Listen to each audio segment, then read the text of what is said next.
তোমরা কে কি বলো এটাকে অবশ্যই কমেন্ট করে বলবে। আমরা এটাকে বলি খারকোল পাতা। এই খারকোলটা আমি কিভাবে বানাচ্ছি সেটা তোমাদের সাথে শেয়ার করছি। এর জন্য নিয়ে নিলাম কটা রসুনের কোয়াগুলো ছাড়িয়ে নিলাম, আর নিয়ে নিলাম কটা কাঁচা পাকা লঙ্কা। আমি খারকোলের ডাঁটাগুলো ধুয়ে রেখেছি, আর এদিকে পাতাগুলো ধুয়ে রেখেছি। আমি কিছুই ফেলবো না, দুটোই একসাথে করব। আমি খালি কড়াই বসিয়ে দিচ্ছি, কড়াইটা গরম হয়ে গেছে।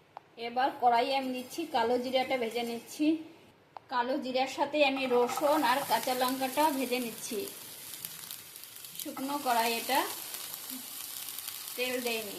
রসুনটা আমি এইভাবে ভেজে নিচ্ছি।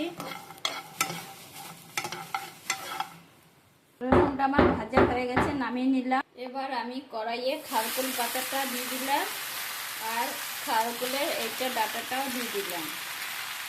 এবার ভেজে নেব। যদি গলা ঠোলা ধরে সেই জন্য এটা অনেকে সিদ্ধ করে নেয়, আর আমি এটাকে ভেজে নিচ্ছি একটু। এর ভিতরে অল্প লবণ দিয়ে দিলাম, লবণটা দিলে আরও তাড়াতাড়ি হবে। দেখো খারকোলটা আবার সিদ্ধ হয়ে গেছে, এবার তুলে নিচ্ছি। এটা আমি এবার মিক্সিতে দিয়ে দিচ্ছি। আমার তো শিলনোড়া নাই, তাই শিলনোড়ায় করলে আরো বেশি ভালো হয়। এবার আমি এর মধ্যে রসুন, লঙ্কা, কালো জিরা সব দিয়ে দিচ্ছি। এবার এটাকে পেস্ট করে নিচ্ছি। দেখো আমার পেস্টটা হয়ে গেছে। খারকোলটা ভেজেছি তো, তাই লবণ দিয়ে ভেজেছি। দেখো কেমন হয়ে গেছে। ওই কড়াইয়ে আমি তেল দিয়ে দিলাম, সরিষার তেল। তাতে একটু হলুদ দিয়ে দিয়েছি, হলুদ অ্যান্টিসেপটিক।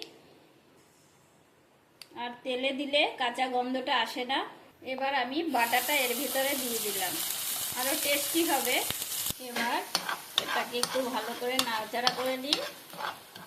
আর এটা রেডি হয়ে গেছে। এবার গ্যাসটা বন্ধ করে দিচ্ছি।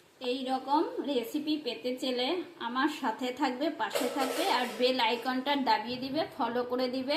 এটা খেতে দুর্দান্ত লাগবে গরম ভাতে। বাঙালিদের বাটা তো খুবই প্রিয়। ঠিক আছে, তোমরা এইরকম কে কে খেতে ভালোবাসো আর নতুন নতুন রেসিপি পেতে চাইলে আমাকে কমেন্ট করে অবশ্যই বলবে।